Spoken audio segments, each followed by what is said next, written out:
Another Tinfoil, the Congo, I missed you, realist. man. Yeah, man. What was you up to this weekend? You was out in nature? Yeah, it was out in nature. Took the weekend as I usually do. Every weekend, I try to get up to the trailer. My whole family, we got a little home away from home. So we got a nice trailer. The lot we got all built up. We got a deck and fire pit and all this stuff. So spend the weekend up there and try to put the feet in the grass and enjoy the fire and get the body in the river water a little bit. This was Yeah. my first river swim of the year, which was Ah, nice. I haven't got a river in this year. Only the lake. I'm right by Lake Michigan, so Oh, nice. yeah. What'd you get up to this weekend? I've seen you've been doing some concerts and stuff. I seen you're shooting a music video. You got a ton of stuff going on. Yeah, I was in LA. I had two shows and a breath work that I was teaching, and then one of my brethren was filming a music video with one of the Flatbush Zombies, Mm. which is a group I definitely bump more than a lot of other ones. I listen to the Zombies a lot, and Yeah, they're no so they're no joke. I mean, yeah, I know them. Yeah. yeah. So when he was just like he wanted me in the video, so we was in there blazing and doing our thing because I'm on the album that on a couple songs on the album that song is on. So just strengthening the camaraderie of the team. Yeah, man, that's wicked. So what was I seen you were on stage somewhere? Where was that at? The first one was at this thing called Disclosure Fest, which is ascension, aliens, crystals, all of that stuff.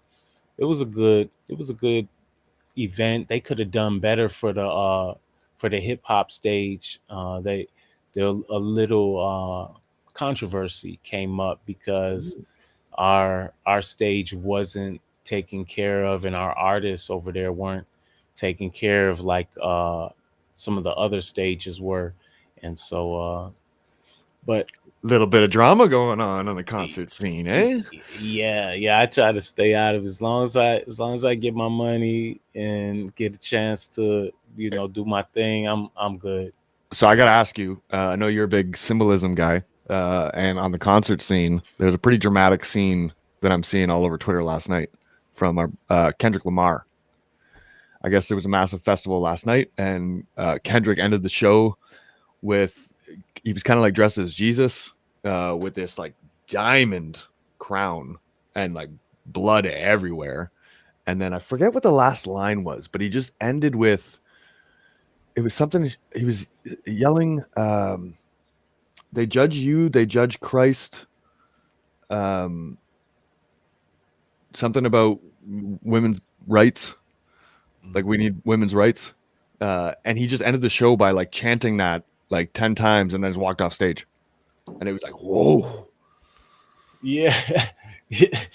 People taking it he taking it to a next level of some type of performance art, I guess. I didn't Mm. I didn't see or hear about it, but I know that people are looking to be uh more creative and controversial with their statements, because that's I heard that's the way he got one of the ways he got a bunch of his audience in the first place was just by like throwing a party outside of the Staples Center and uh setting a sound system up, and as everyone was leaving from the game, he just started his concert and got all Oh, these people into it. So he seems to be a master at knowing how to get the masses talking about him. that's interesting because I was listening to his more recent album, and I'm a big Kendrick fan, and just in the sense of like he's not your typical uh like mainstream rapper that where there's like a couple topics that we're gonna talk about on the mainstream narrative, and he likes to kind of branch outside of that stuff. And the recent album that I listened to, like he's got that one N95 song, Mhm. and there's some big lines in it. Basically, like the chorus talks about like whoa, you're back outside, but they still lied. And like it's the whole COVID concept. And like he does really touch into some of these big issues. And I guess because it's not the mainstream narrative, uh, he does feel like a bit of a rebellious Right, nature now. Right. Yeah, he's always had that from my perspective. Like he one of the only people in the mainstream that has has anything significant to say. I don't listen to him that much because I well some of his styles I really like, but when he gets sort of whiny, Mm, like the cry sound, that's not yeah. my favorite. It's not my favorite, but that never stopped me from honoring him as one of the dopest lyricists, as one of the own, like, to be of his generation and to speak on things that matter. Come on now, it's like we need that. Yeah. That's the one of the only things balancing out the hip hop right now is Kendrick. So I want to stay on this hip hop topic for a second because Yeah, awesome music video dropped at Ape Fest. I don't know if you've seen it.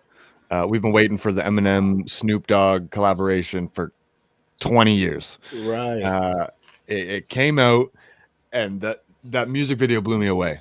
The art style, the animation style. We kind of were figuring that the Bored Apes would come in at some point. right. That video has now, I think it's number one on YouTube. Dang. 60 something million people have now watched Bored Apes on that track. uh I want to get your thoughts on it, just as the kind of song and video as a whole, because I thought it was really interesting when I heard Snoop Dogg, because I didn't really know that that was in his bag. Mm. Now I'm not sure. I can listen to the verse, and I maybe Snoop Dogg, the fast rapping isn't quite him. Some of his stuff get a little bit mumble jumbled, uh but I Well, didn't know he had it in his bag. yeah, it's a good song. I think he didn't want to sound slow next to Eminem. So he but what he did, it sounds like it's just, you record one phrase and then you record the next phrase, Oh, and then it's just kind of getting and then yeah, mastered and together. because some of the next phrases are over the the previous phase, so you can tell that it's it's not, that's not his pocket. You know what I'm He might saying? have a hard time performing that live. Yeah, yeah. They would need to have, every other line. And I have one song like that I did before. It was totally not in my pocket, and I just, so I had to record it line by line. But I really don't. It's one of the least favorite things. I usually, if I'm a spit, it's straight through. I don't Right. do punching in. Oh, can you punch me in here? Punch me in. Oh, f all that punch. I'm a MC. I'm a go straight through. Well, what's funny is because so I've only ever like went to a studio and recorded like that one song that I have with my buddy, and that was kind of the eye opening experience for me, like getting to actually watch the process of putting a track together, where it's like, I get up there and I get two lines in, and he's like, "All right, let's bring it back. I need you to hard stop at the end of this line, and then we're gonna stop there, and we're gonna start on the next line." And to see, because even if I did feel like it was in my pocket, to get the extra sound out of it Right. on the hard stops and starts, a really eye opening experience for me. Yeah. Yeah. That one, it's not my favorite, but I've done it when producers want to work that way, or if the song calls for it. I think But my the uh, I think my favorite part that like I just never really clued in was the whole like ad-libs thing, where you're just like listening back to things, and yeah, they're just making noises in the background. That was Yeah, like as somebody who just hasn't done it yet, like I don't know if it was like it just felt like so goofy that it like it was like is. it really stepping out of my comfort zone. And It is. it took me kind of goofing around a couple times for buddy to be like, dude, like you're fine, be comfortable in there, like just be yourself, like go. Yeah, because there can be ad libs that make a song. Like my ad libs, they don't make a song, but for someone like Migos or like Rock Marciano, or who else got crazy ad libs? Jeezy, he had the Mm, crazy mm, ad libs.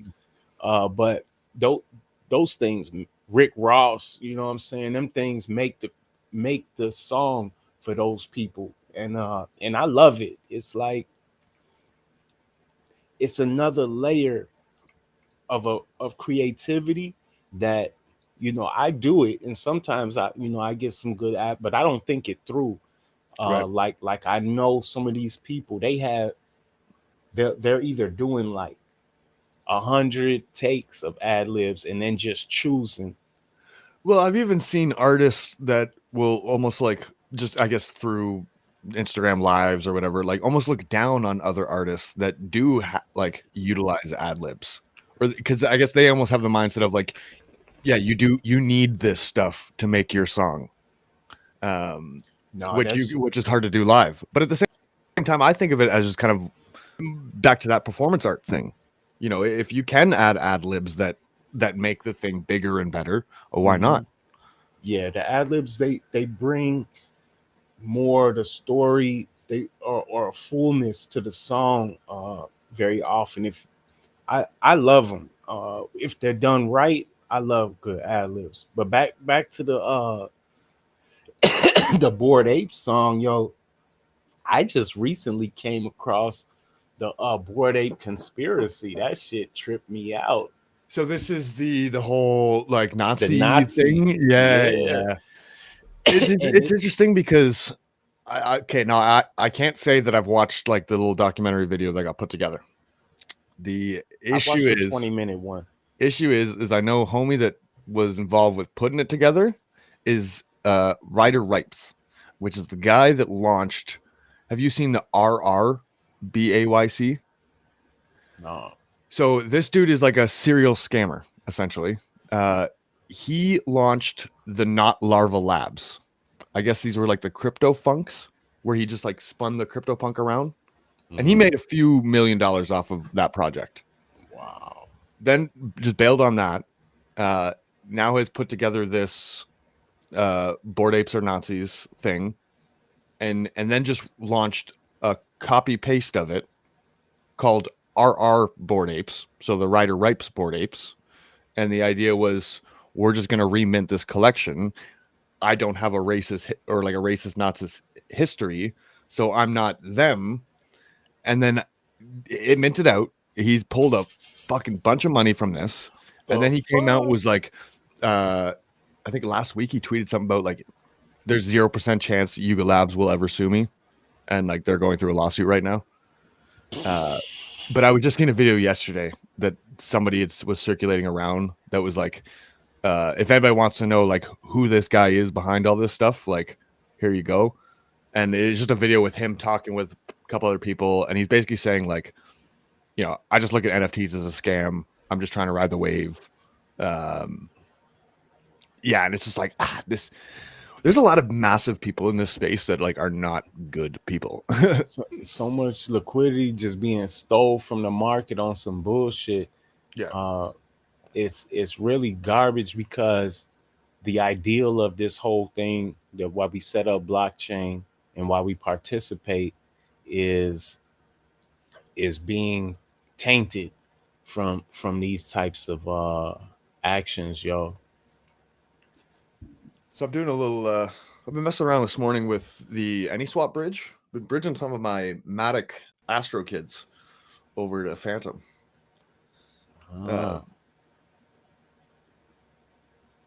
and it's cool because I'm on the AnySwap 2 projects that you can bridge from Polygon, and it's Astro Kids and Pink Flamingo Social Club.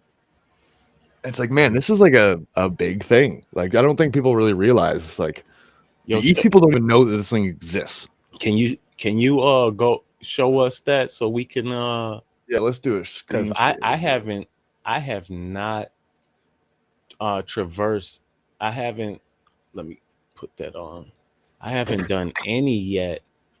Uh, So there's a difference, right? This is bridging. So there's a okay. difference between bridging and traversing. Uh, Traversing is I what ain't we've done done. either. Yeah, so traversing is what we've done for the acid cats, the beans. So that's built on layer zero. Layer zero is basically a Okay. protocol. The way it works is like when I go to transfer one of my NFTs, it burns it on the Phantom side, and then we'll mint it on the AVAX side. So essentially, gets rid of the original NFT and creates a new NFT on the contract on the other side. Right. Where bridging is that's traversing. Bridging is different, whereas it's the same as like bridging a token. You are locking your asset onto a bridge It's contract, like a and wrapped then you're NFT. getting a synthetic on the other side, which then you're trading.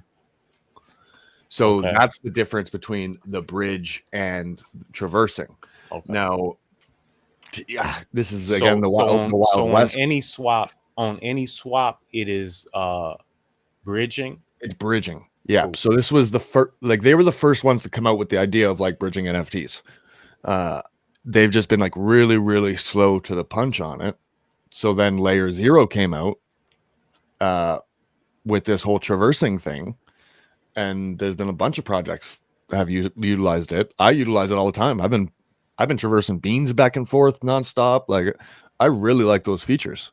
Uh, the bridging is not nearly as good in terms of like speed and um, just user experience. But it's an interesting question in terms of like the mentality going forward, Right. because the traversing, you're burning original asset, recreating asset on next chain. The AnySwap idea is that there is no burning of the asset. There's an asset that exists. It just gets locked up, and now you're playing with a synthetic. So like if you were talking to the AnySwap team, they don't like the traversing. They think that you're burning the original asset and you're just like recreating it. I don't quite have that mindset. I actually part of me is a little bit worried about the bridge in terms of like that's just where exploits happen. Anytime we've seen a big exploit happen, it's usually on like a bridge contract. So like I just think long term, if I'm if there's so many assets locked up on this, like what happens if it becomes an attack vector, right? Mm-hmm. And that kind of worries me. Uh, So what if it did get attacked and your original that's locked up somehow got compromised? yeah. What could be some of the results to the one on the other chain? Well, that's the Wild We West don't of know it. until it happens. Like We don't know in until it. my eyes, like I mean, the original asset would be the original asset. So that's kind of why I like the idea of the traversing doing a burn. Matic sucks ass. Just so we're clear here, I have 5 transactions just pending. Yeah, they get me like that every now and again too. Like, what the hell? Oh, I see. We got Keep It Lunatic in the chat. The Docs Yo, man, Jeff Henry. What's happening, brother? it's Just good to bridging Astro Kids, but Matic sucks the dick. It's crazy because like I think it still has a higher market cap uh than AVAX, and it's just like not nearly as good of a network. and didn't Meta just team up with them? What's their deal? Yeah. What's Meta doing with Matic? Well, I believe that they're so I guess it's the whole um like Meta needs to build, and they can't build on Ethereum because gas prices. So if you're going to build a metaverse, you got to do it on something that allows for cheaper transactions, and they just they That chose Polygon because Polygon's one of the big dogs. I mean, to be real, that that doesn't like I'm not for Meta, for the Facebook Meta at all. I don't fuck with them. But I have to say that does make me think like, yo, that's a decent it's a decent choice. Hmm. It's not the best. It's not the best choice, but I didn't think they was gonna do that. I thought they were gonna just build their own thing. No, so it sounds like I mean, there's so much to like. There's a developer race happening, right? Like you to build your own fucking blockchain at this point, like you have to steal developers and pay them a shit ton of money because they could be doing it on their own. They could be building their own blockchains. Right. So for you to get developers to build your own blockchain, It's tough because you got everybody's fighting for developers right now. You got NFT projects that are fighting for developers. You got DeFi fighting for them. That's Web 2 is fighting for them. it's Uh, crazy. yeah, when I think about my little brothers and their little coding classes, it's like you guys better keep up with this because in the future, it's almost. I had a funny thing happen this weekend. So this is a funny story actually, about our trailer park. So we just found out we've been in this trailer park for a couple years, and there was a couple that was running the trailer park, and we all in the trailer park had it under the assumption that they owned this trailer park. We are just now learning that they did not own this trailer park. They were just project managers of this trailer park and are now in a lawsuit for approximately $250,000 Whoa. over the last couple of years. A lot of cash transactions happening that went under the table. So what ended up, the way the owner is having this big meeting with all of us, the whole trailer park's outside. We're all having this meeting yesterday morning, and he's telling us a story about what the fuck happened. That like he had known this couple for 30 years. They'd been within his family, helped build other trailer parks, and then all of a sudden had just been embezzling money out the ass from him. But he was mentioning something about he was sending out emails. So he would send out an email for contracts and stuff, and she would change the email. So everything looked the same, but when you went to e-transfer to so-and-so email, like it was hers. And you get into the idea of like what an NFT does. Like you're immediately what I'm thinking is like this trailer park is going to have a developer here who is going to issue NFTs. You're going to buy an NFT as your trailer park pass, which is going to go into your wallet, and then every newsletter or meeting form, whatever, can be airdropped directly into the wallet. So that way nobody in between has changed the email. Because I think about this a lot for my dad. My dad's in architecture. And so they do blueprints. And if you look at the bottom of every single blueprint, there is a massive, it's got to be 200 words of fine print that says, the moment we email this, like we take no responsibility for it. We have no idea what happens to this once it reaches the ether. So it might, by the time we send it out, it might not be the same drawings by the time you get it. Right. And the way I look at it is if there are disclaimers on drawings, that means there were court cases or are court cases. And if there's court cases, there's a shit ton of money involved in them. Mm-hmm. So now, why can't I have, my blueprints tied to an NFT where the moment the architect makes the drawing changes, that the metadata changes in my drawings right then and there. Now there is no fucking disclaimer. There is no worry about, sending my drawings into the ether where they can be stolen or changed. Right.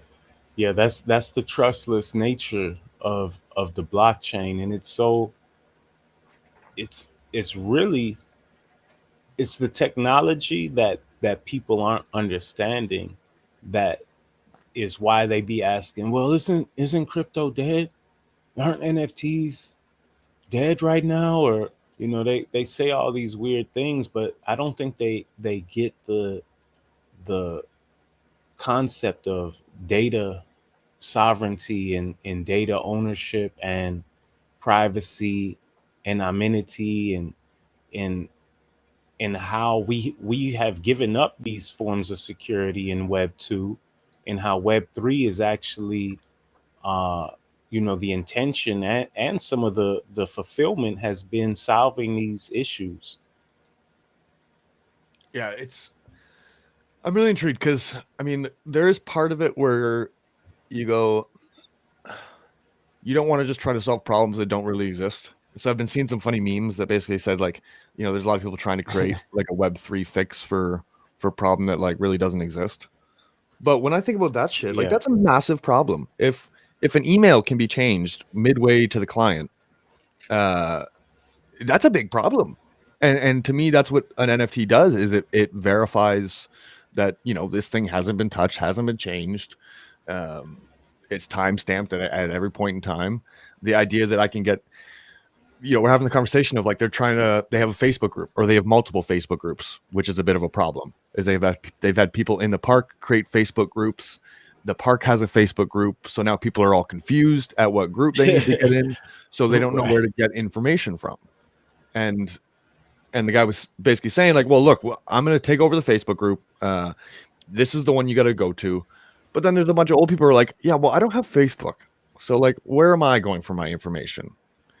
And again, it like to me, it goes, well, we're like, once you get to the point where everybody's got a crypto wallet and everybody knows how to use a crypto wallet, it's that easy. I literally buy my And fucking trailer park membership. It's an NFT, and all the information is just airdropped into my wallet.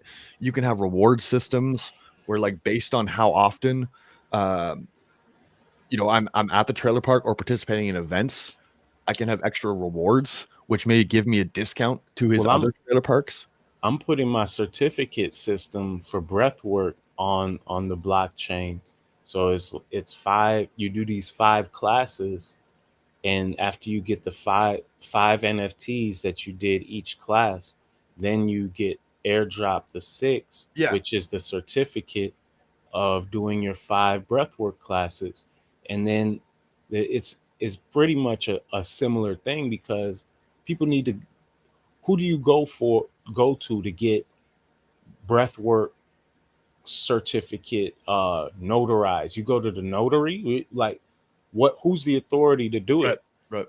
right, I've been teaching breathwork for 3 decades, right. so it's like might as well just put it on the blockchain and be my own certificate of authority. Uh, I think it's gonna it's gonna go that way. Like diplomas, degrees, uh, all these things got to be on the blockchain because then there, like you're saying, there's no fraud that can be had within that if the record is kept there. Mhm. No, I mean, I think that's genius. I think most certifications are going to end up because, like, it just comes down to like, yeah, if you're getting certifications for stuff, like, where do you keep those certifications? Like, it ends up in a system and whatnot. Like, I've lost some. yeah, I have got certificates that I don't even have anymore. You know, I was a certificate collector, home repair, right, right, plumbing, right, electrical, small engine repair, paralegal. I Egyptian masonry. I have so many certificates that I done got over the years, and I done lost about half of them. right.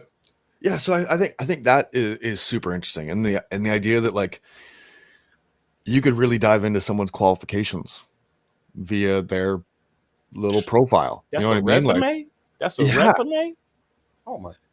yeah. It's all, I do find it really interesting. And that is like the legitimate like real world use cases. I mean, I just watched a video the other day. I think it was Gary V's brother who was like, if you own a house, like you have a deed to your home somewhere, and it's like a little piece of paper, like that is the ownership of your house, which is probably the biggest investment you've ever made in your life, sits on some piece of paper, and like, God, like And so why is that? if that paper gets burnt up, it's not stored anywhere else. The official document isn't stored anywhere else. But say if this computer gets burnt up right here, that all of my blockchain stuff is on, don't matter.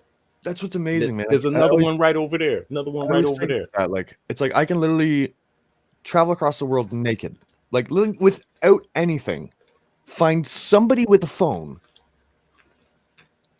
put my seed phrase in it, and my all my shit's back. I have all of my stuff back. I've seen you say that before, and I'll have to make the disclaimer for you that they made for you. We don't Yeah, suggest yeah, yeah. we don't suggest that No you putting seed phrases in other people's phones. But just that concept that like yeah, you can literally have everything.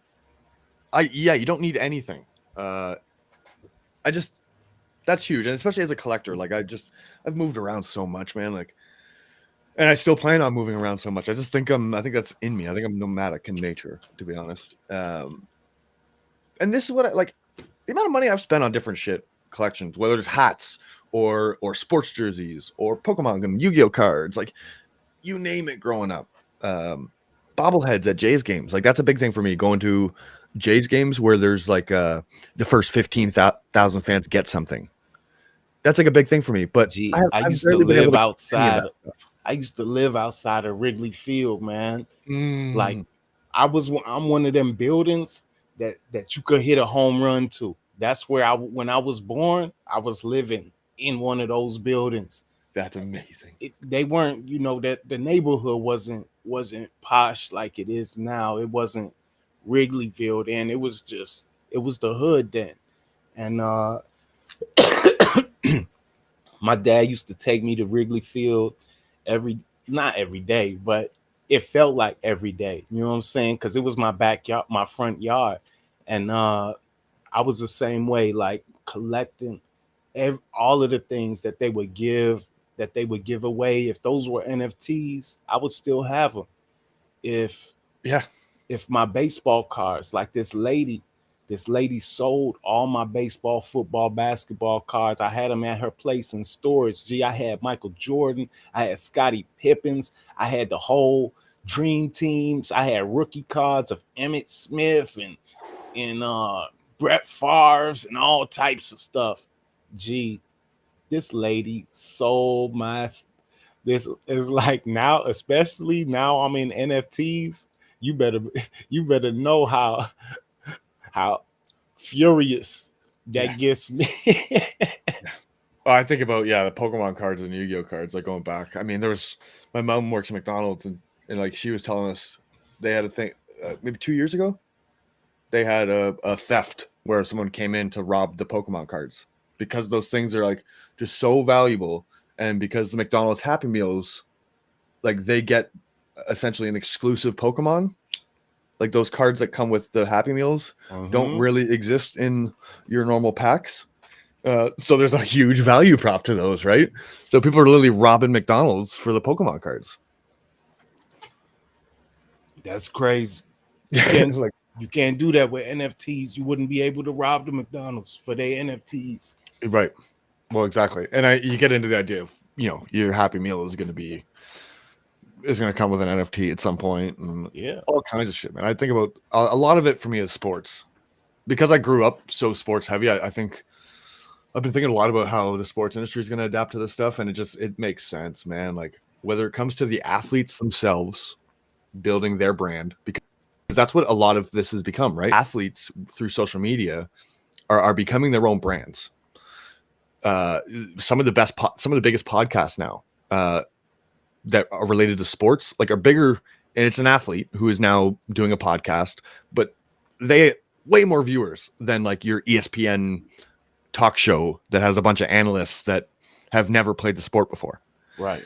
So now you have these, as an athlete, I can build my brand financially through NFTs and then also have you ride my journey. If I'm a big ass rookie, I think about this for the Blue Jays. We got some 23-year-old rookie who his dad was a Hall of Famer. He's supposed to have been like the next big thing since he was 15 years old. And he's now 22. Last year was second in voting for the MVP. I would love to collect things along this guy's journey over the next 10 to 15 years in baseball. When I'm at a game, if I buy tickets Hmm. to a game Hmm. and he hits a fucking bomb that ends the game as a walk-off home run, like those fans that are at that game, like we should be getting airdropped, that memory, that collectible. Uh, Hmm. because, when this is 20 years from now, you're going to want to look back on that stuff. I Yeah. think it's real interesting in that I sense of think things. one of these teams need to hire you as a consultant, man. I think that's what we priming up for right now.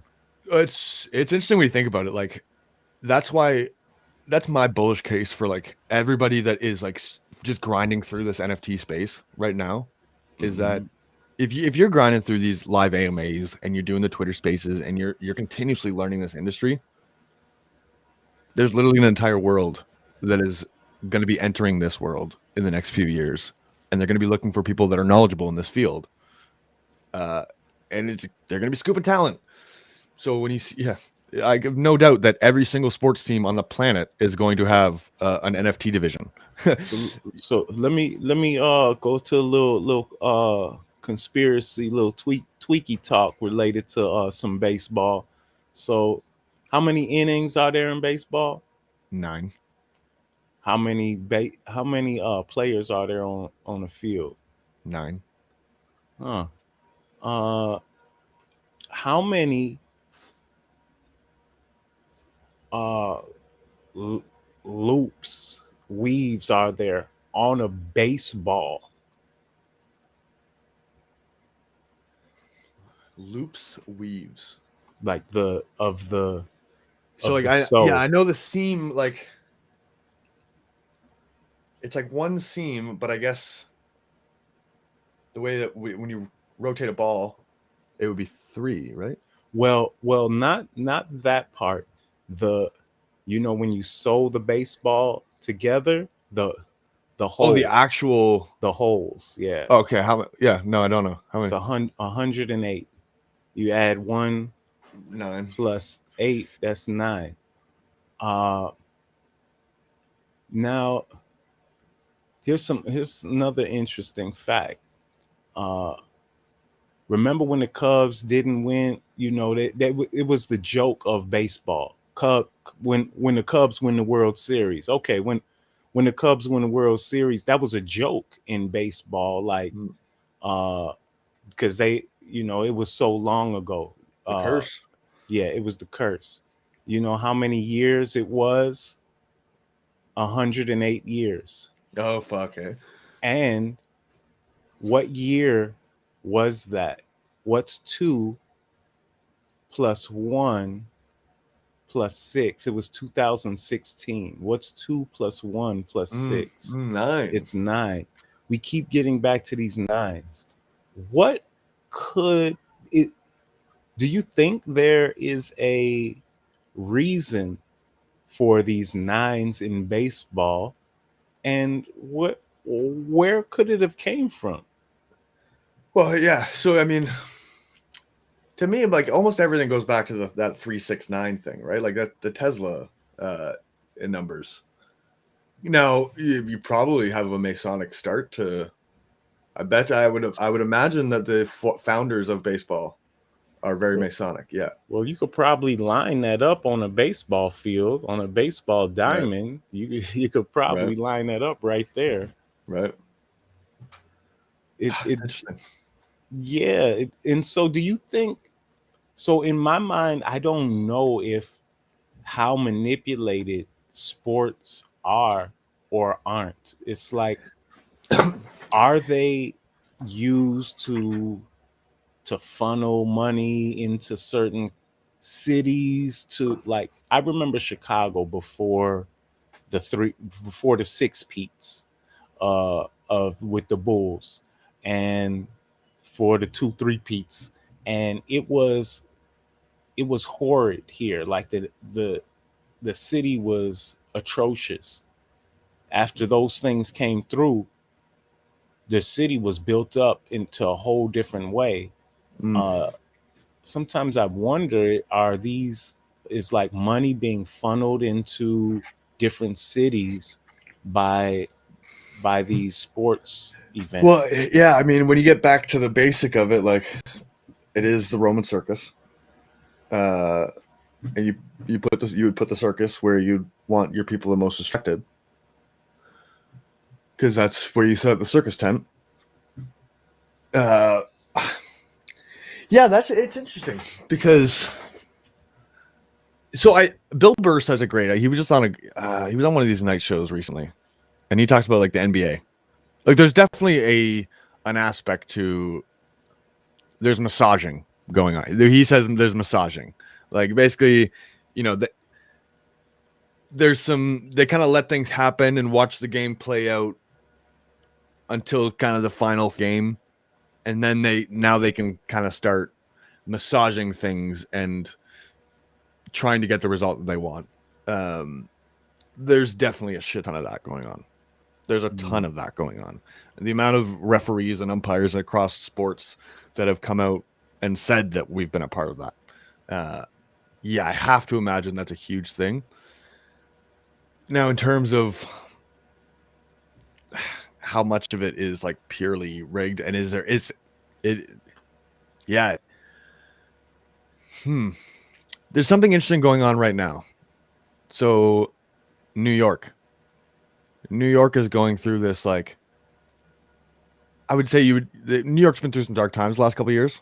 That's one of the societies that has been probably shit on the most Mm-hmm. during this COVID thing. Mm-hmm. Uh, the two best baseball teams in the league by far are the two New York teams, and there's a very good chance that the World Series this year will be New York versus New York. And I think that's really interesting when you get into the idea of, is there a plan to funnel money into cities a certain way? to reboost the city. You know If both of those end that up, city's been shit on for the last couple of years, and now all of a sudden you're gonna have the biggest fucking event. even if just one of them, that's the thing. Even if just one, so if both the teams are the best, it's sort of guaranteeing that one of them will be there at least. And Well, I guess the other problem with baseball is, in comparison to other sports, is there's no salary cap. So that's one of the issues is the big cities have the money. So they have the money to spend. Like for us as a Toronto Blue Jay fan, Rogers, the cell phone company, they bought the Blue Jays maybe 20 years ago, um, and they've spent a shit ton of money on hockey in Canada, thinking that would be their revenue stream, right. not quite realizing that that sport is just not reverberating around the world enough. Mm-hmm. So they've kind of flipped their script where they went, you know what, we're going to throw a bunch of money at this Blue Jays baseball team. So they actually went out and signed a bunch of international prospects.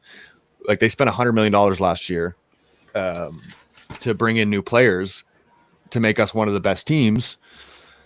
And now that because they made that investment, now the stadium's packed every game because there's players that everybody wants to watch. Right. So now they're making that much more money.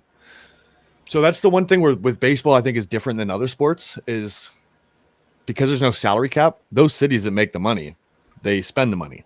So, and then every player wants to be a Yankee because they know the Yankees have $100 million to give away to each player.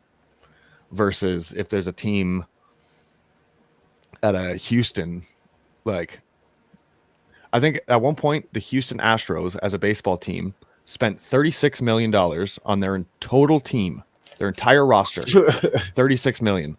The Yankees had one player making $35 million each year. Wow. So there's a really big skew in the baseball world in that sense. Yeah. But what's funny is I think if we don't get the New York final, we're probably getting New York LA or New York Toronto.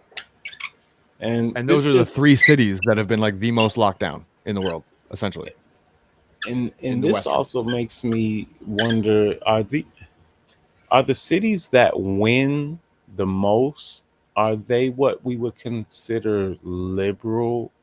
And I mean, it sort of just goes along with the territory because big, like what you were saying, big cities, uh, who get all most of the money, can craft their teams how they like. But it does seem like it is. You said L.A., you said New York. It, if it's New England or whoever, it seems like a lot of the people who are winning most of the time are in states or places that are going very liberal and democratic. It's an interesting connection. Yeah, I mean, I do think there's an aspect to like. I almost think the bigger conversation is why is every city liberal? Why do you reach a certain level of people and then it becomes liberal? And then and what is that? Because I don't think the city lifestyle, like whatever that is, like this whole super city, everybody living on top of each other, nobody feeling any connection to each other. I don't think that's the way to live. Yeah. But then but then that every city you go to is usually, super Democrat or super liberal. Um, it's interesting. It's like the why. Like how does that come to be? Because like you use your small towns and stuff like that. The more togetherness, your townships where everybody knows each other. Like they're typically like your blue voters. I'm in one of those towns where it's kind of known as one of those everybody knows each other towns. You go to the grocery store, it's oh hi Cindy, hi Jeff, and you just know everybody. Uh, I don't think my town's ever voted liberal, ever. Like majority blue by a long shot. And then if you look at just in the voting, Toronto unbearably red. Everything outside of that core is like kind of farming area to obviously feed the city. Everything outside of Toronto is like super blue. But our population is so packed in Toronto that they dictate the policies. Mm-hmm. So Mm-hmm. there's a lot. It's the politics of it all is super interesting. Because especially Canada, again, we're another massive country that's like super split up. Because you got Toronto that is just the city that kind of dictates the laws for the rest of the country, but then the rest of the country is reality. Like Yeah. Alberta and the oil fields, like they get messed up by Toronto's policies.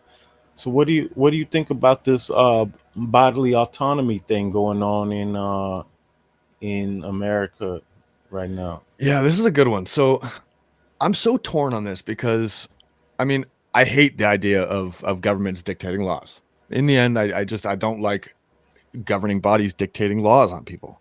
Mm-hmm.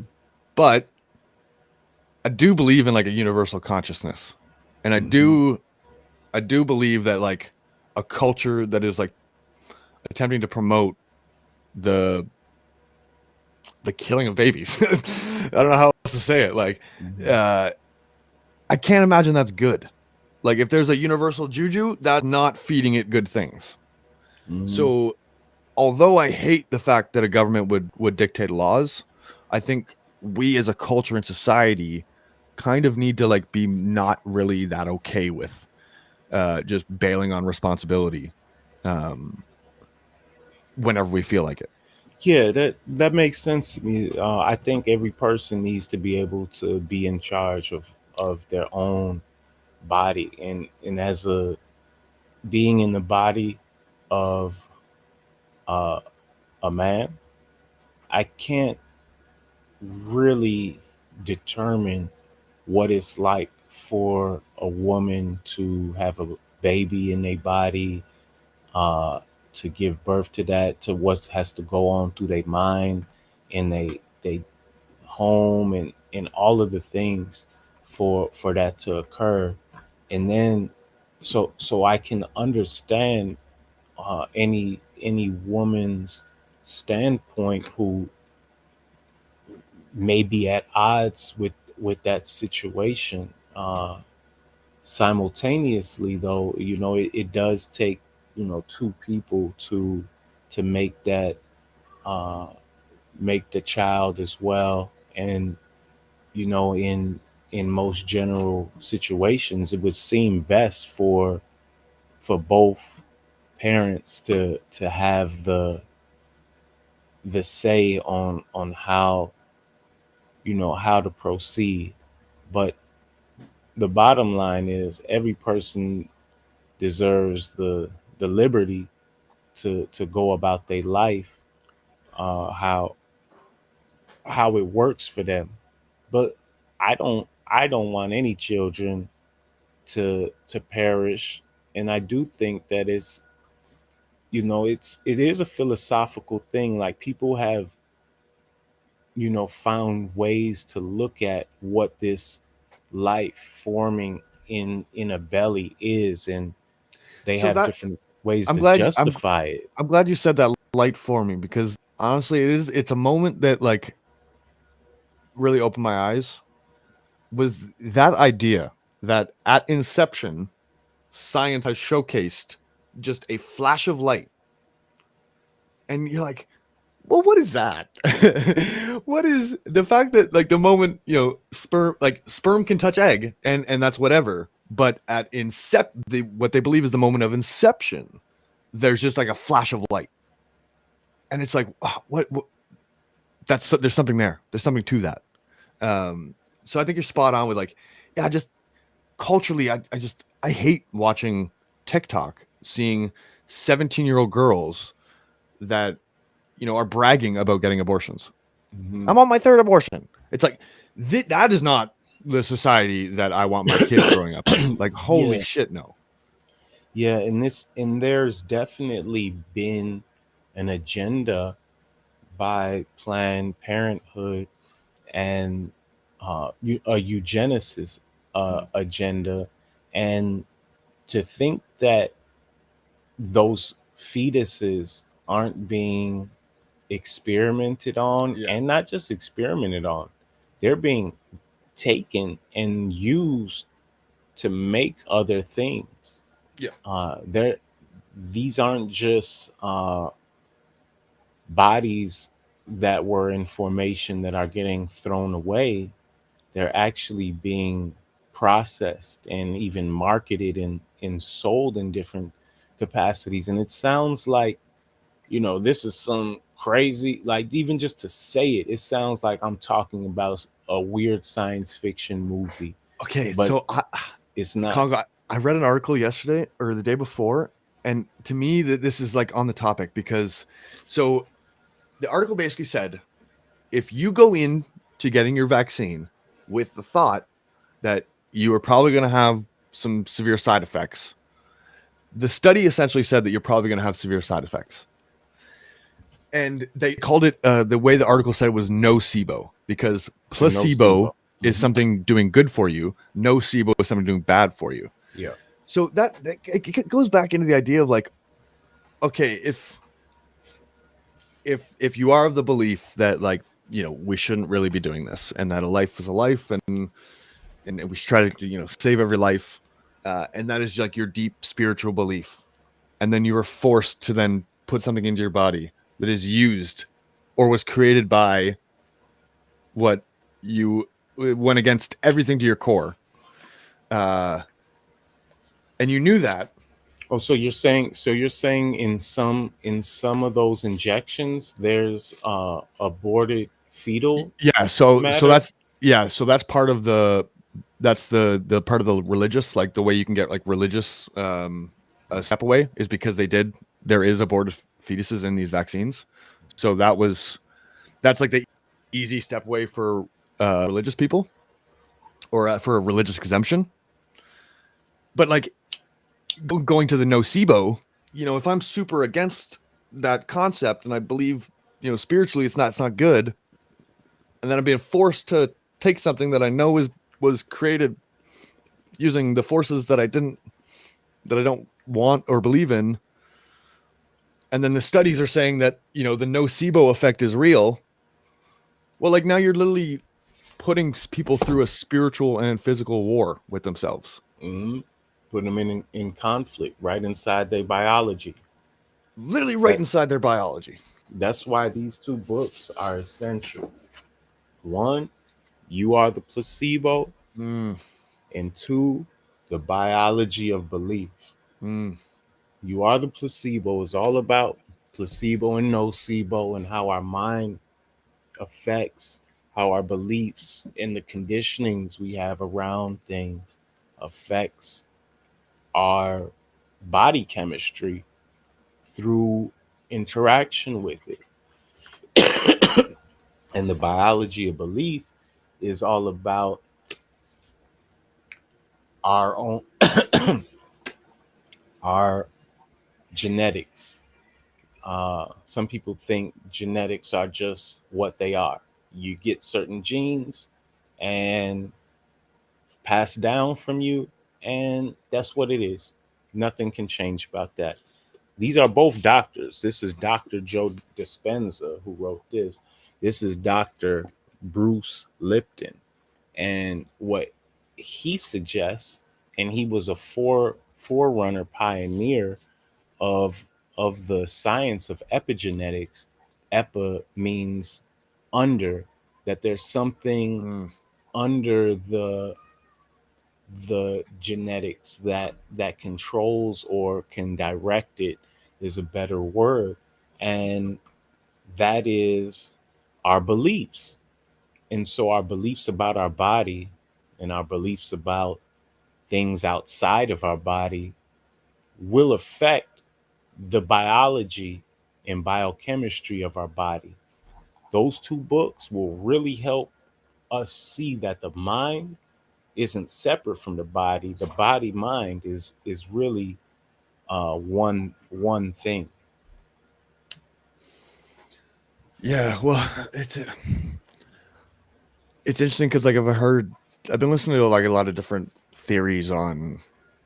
There's a lot of different scientists looking at virus and stuff, and like I've heard some doctors and scientists are of this like I think it's called like the terrain theory, Yeah, but it's like you're everything, and then it's just the way that your body is interacting with something that creates an illness or a virus or whatever.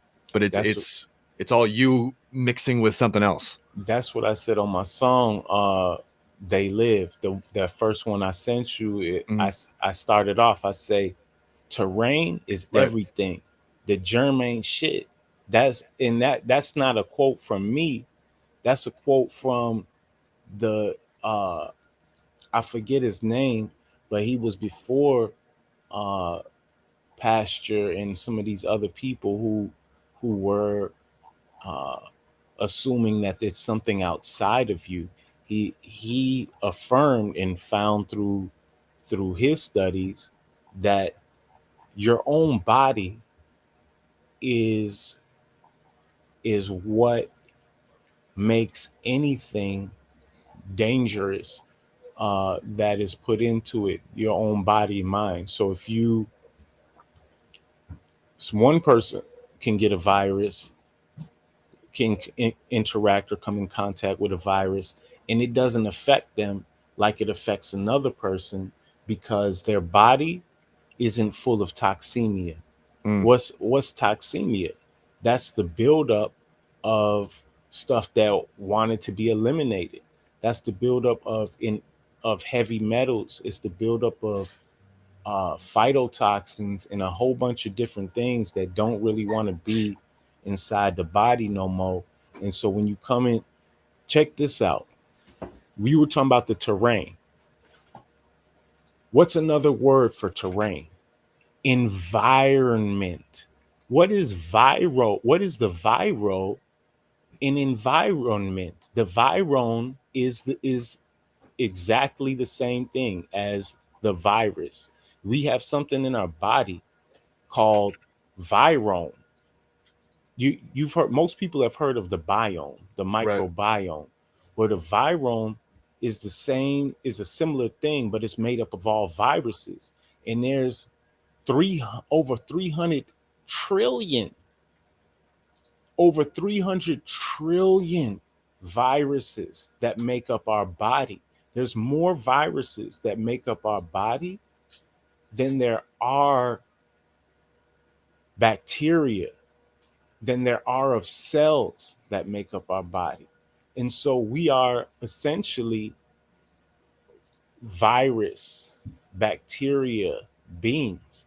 So there's nothing to be afraid about virus and bacteria. It's more so, how do you allow the environmental information of bacteria and virus to integrate into your system? It's just data from the environment. That's what a virus is. It's DNA, RNA data from the environment that's giving us some type of download into our body. And if we're able to integrate with it properly, then we're not going to suffer. And if we don't integrate with it properly because of whatever toxemia and thoughts are in the way, then you, danger may occur. Yeah, this is so interesting. I'm really I'm starting to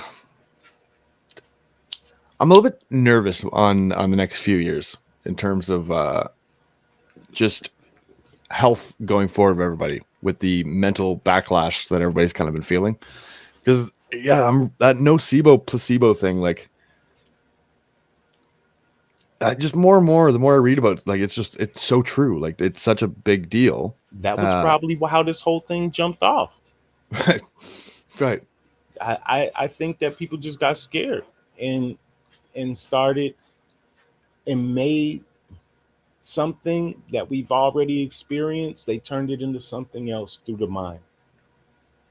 And maybe there was a little play happening out of Wuhan combined with that too as well. But the main thing is our body, our body is made to take on environmental information or virus and bacteria and process it in a way victoriously. This is a book that's really important. Pardon me, microphone. Uh, what really makes you ill Mm, by these two, Don Lester and David Parker. It's a really thick book, and basically they quote in medical journals about every single thing, like a prescription for illness, dying to be healthy, over the counter medicines, aspirin, codeine, antacids, vaccinations, smallpox, polio, vaccine damage, germ theory. They germ theory and terrain theory. They getting into all of it from the old school medical journals, uh, and it gives you a really clear breakdown of how this whole medical system has been set up to keep people in a fraud, to keep people mm, hooked. That your own body is made to keep itself healthy without anything, without any type of medicine, without anything from the outside, just with breath, water, fasting, that it can keep itself healthy. But uh yeah, there's a lot to be learned about that, because sometimes people try to just make drastic changes right away, and the best thing is really it's the same thing with crypto. You got to do your own research. yeah, no, I love it. So what's on your schedule for the week this week, Congo? I got going. I have so many music NFT projects I'm working on. So I got the joint with Tunch, the shamanic tribes. I just finished it. I need to send you, but I think I'm not gonna send you, since I heard I you I like like the surprises. alpha. Yeah, you like the alpha. You know, so you like no spoiler alerts. So I just seen his little 30-second time lapse of the art.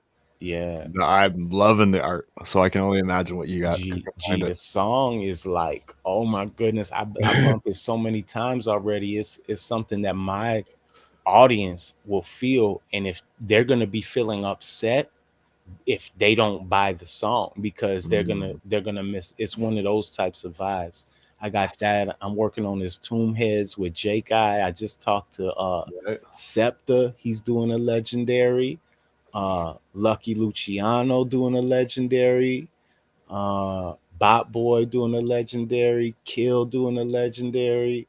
Who Oh, else? Man, I don't even know, but I got some dope coming with that. oh, I that's awesome. did a new version of the Potluck Protocol song with a new remix, some new verses on there to get Campfire in there, and Ooh, Mash Out and a few of the other crew that didn't get shout outs on the first verse in there too. So we got some things, a lot of music I'm working on, music NFT and wow. bike riding. Oh, you doing some bike riding, eh? Yeah, yeah. Nice. Yeah, we got the. I've been thinking about picking up one actually. I want to. I got to start blocking myself off. I'm realizing that that's how I need to handle my time. is just setting little time blocks. So I'm going to I need to start with a workout. I'm realizing that I need to start a day doing physical. It kind of goes back to like the on the job site. Hmm. That was one of the nice things that helps you kind of get through the day on the job site is that because you're kind of doing tasks right away physically, Hmm. it kind of just gets you up and moving to keep going. It's the So I know best way I to need to do work out. something like that. Really, the best workout is really, doing them trades though. It's I mean it's good. I like doing push-ups. I like doing a workout, but it always feels best when you're putting that energy towards building something too, Yeah, it besides really is. just your body. Yeah, it really is. Um, yeah, so I'm trying to get a little healthier in that sense because I know making the adjustment, I need to focus more so on the physical health now. Um, Yeah. what do we got coming up this week? I think we might be doing a bit of a surprise mint coming up. We've got a project that we're working on with the Phantomized NFT guys. Oh For like snap! we've been talking to them about this like for fucking months now. Um, they've been like basically curating a collection of one of one. Uh, they're like creepy girls. I've been seeing them. I didn't know that was for y'all. Yeah, so it's been a long This process is of like, alpha. This is yeah, alpha right here, yeah, man. Voodoo, voodoo we is might be minting this week. voodoo finna be mad if he see yeah, this yeah, video, man. yeah, He gonna yeah. be like, We man, might be minting this week. I thought I give all the Yeah, yeah, alpha. yeah. So yeah, I mean, I like that team, man. They got a wicked. Their AI program is awesome, and like you can look at all of the Sing stuff they've Al, done and kind of tap it in together. Like they're all very yo, different collections, but you can see it and like kind of know who's behind that. And the fact that they have that with I think is mind blowing because that's what I look for in like a human artist. yeah, yeah, I love them. They're doing the PFPs for my album with Menez the Pharaoh. Right. So So it's they're starting to come along now. They're looking good. I finally started getting some in and starting to see them. Phantomized is one of my ladies. It's actually is my lady's favorite project, and she's an art snob according to her. She graduated from the Art Institute, so she be hella critiquey. And the mhm, fact that she liked the AI joints, mhm. she's so surprised. I'm so surprised. We all so surprised. It's like it's not just I did a my attempt at some AI art to see what it would come up with, and this shit look garbage. Like it was interesting, but it's not what they do. What they do is like next level. No, you're right. Yeah, I'm a big fan of that team. What's up? Did Uman win? When do we get the results? No, so she didn't win. Who won? So we had She how did it work? X Copy won Artist of the Year. Uh, he's massive. So it's funny because they had an award for like best um like fuck what like emerging. best like out there like no Oh, already out there, right. and Beeple won that. But Oh, okay. then best NFT artist was X Copy, and like he won that, but could have competed with Beeple for the first award. Then Fuocious won best emerging NFT artist, and she could have competed with Beeple for the first award. So it's basically the three biggest people in NFTs Just took it all. won the three awards. But the fact that she was up there with them, so I find it really And interesting. If you I'm go on, I'm gonna tell you, I looked at whatever the art that I seen that was posted on them billboards in Times Square. Hers was the only one that stood out like anything dope. I don't care who the name of whoever else, anyone they are. Like big up to you and your community. You doing something creative, but no, Uman, she I be closing my eyes and seeing them things swirling around in my head. You know what I'm saying? well, it's crazy. So they put together a collection. So that piece that she made, each artist minted their pieces to this It's called the NFT NYC 22 Diversity of NFTs Art Collection. Now, each piece is an edition set. So you got to choose between like 5 and 10 editions and whatever price you want. And then they have their website. So as people mint them, it kind of brings them into this collection on OpenSea. So there was I think there was 151 artists chosen for this collection, and they've all got 5 to 10 piece edition sets. Uman was the first to sell out her edition set of 10. And as of right now, there's only been 100. So there's 151 artists that put pieces in. There's only been 160 items minted, and 10 of them are Uman's. And like they're right beside Findez's. So I don't know if you ever heard of Findez's, but it's like one of the biggest art blocks NFT projects. The guy's name is Tyler Hobbs. He's massive. But yeah, there's just Uman's hanging out next to Findez's. Man, and just for you being so instrumental in the Uman journey, uh like I know this is amazing, brother. You know, Yeah. I I commend you and Uman because it has been the community, and you've been the Uman community leader as far as I know. Well, it's just cool. Like again, it goes back to like it's just nice when your convictions like come to fruition. Like Hmm. I've been holding my Umans for over a year now, like screaming from the mountaintops that like this is going to be a big deal at some point. Uh, With authentically too. It's been not been no fake well, that's just chilling. it, man. And like, Yeah. and now it's just playing out the way I thought it would. Like, there was only 999 of these things. So as she continued to do other collections, that would build her community and bring eyes to that 999. And then, as those get distributed into wallets, the idea is as ETH price goes back up, they're not going to get any cheaper in ETH value either, because now you got to buy somebody's only Uman. Like I'm looking at this morning, I think, yeah, 999 Umans owned by 484 different people. I So only like, I only have one ETH Uman. I'm mad I didn't get another one, and I'm not selling unless I could get 20 ETH for that joint. So that's the thing, right? I mean, the going rule in NFTs is like you want 3 of a project. You want the one to hold forever to stay in the community. You want one for your moon bag, and then one to flip in the first couple days of volume. hmm. Well, like, yeah, we're basically at the point now where that stuff has all already happened. Now you're on everybody's moon bag, Uman, or they're hold this for life to stay in this community, Uman. Yep. And that's only going to get more expensive, especially as like new shit comes. Like, I know I'm excited. I guess the news will be coming sooner than later about the drop for the Trinity holders. Uh, that snapshot's been taking, and that art's going to drop, and that's like a really tight, small collection. Uh, and then after I'm that, I think the I'm idea in is there. she I'm wants in to there. she wants to do a bigger collection on like a big multi-chain collection.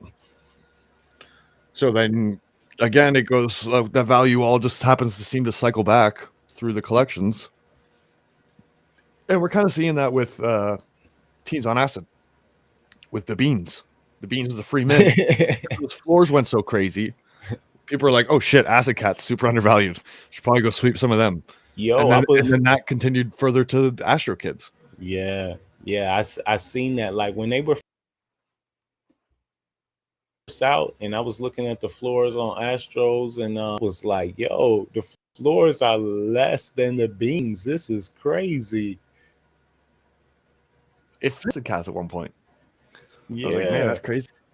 Anyways, Congo, I appreciate this conversation. I got to run to a potluck meeting. yeah, brother. It was good. Thanks for hopping on. No, I love it, dude. I really appreciate it. Yeah, we'll connect soon, G. Yeah, man. Take it easy. We'll talk to you But again soon. peace to the audience. Oh, you got a question about XRP? Okay, XRP is good. Get you some while it's cheap. This ain't financial advice, but yeah, XRP is probably gonna do something. Yeah, so I'd say check it out. Uh, but don't overdo it. Only put what you can. But uh, I would not look into XRP to be like your main thing for financial sovereignty. It's just more of a financial play. Monero and Haven, some of these other privacy coins are really where it's at. You wanna be able to work with what the big governments is gonna be working with, but also know how to work with the privacy and the data sovereign coins. All right, we love y'all. Peace.